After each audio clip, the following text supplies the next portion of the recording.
And now a few minutes with Ben Stein. Stein is an actor, economist, lawyer, and author of the book, What Would Ben Stein Do? He was a speechwriter for both Presidents Nixon and Ford. He's been a columnist for the Wall Street Journal, Barron's, New York Magazine, and the American Spectator, among others. You may know him best as a commentator for CBS Sunday Morning. Ben Stein, now with some thoughts on the upcoming election and an awful economy. We have many economic problems in America today. We have an economy that is slowly recovering from a financial crisis. The crisis was man-made. It was not a tsunami following an earthquake as we witnessed in Japan in March of 2011. It was a man-made disaster caused by greedy and irresponsible behavior at big and small banks and incredibly incompetent behavior at the federal regulatory level.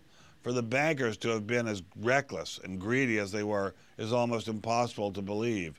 For them to have shoveled money into loans that had scant chance of being repaid, but which yielded immense short-term fees, was suicidally greedy and short-sighted. For them to have sold baskets of these worthless or nearly worthless loans to unions, municipalities, foreign buyers, and above all to the U.S. taxpayer, that was fraud on a staggering scale. But the truth is that not one man or woman has gone to prison for this malfeasance, and it's deeply disturbing. Either the government is in the pocket of these questionable banks and individuals, or it is too supine to energetically pursue the people responsible. In either case, the government is not functioning well. It gets worse because for the powers that be in the federal government to have been as incompetent as they were about not rescuing Lehman Brothers, an immense bank with large, vulnerable, long positions in mortgage-backed securities, when it was about to fail, that was mind-boggling. Responsible governments simply do not allow big banks to fail in times of financial peril.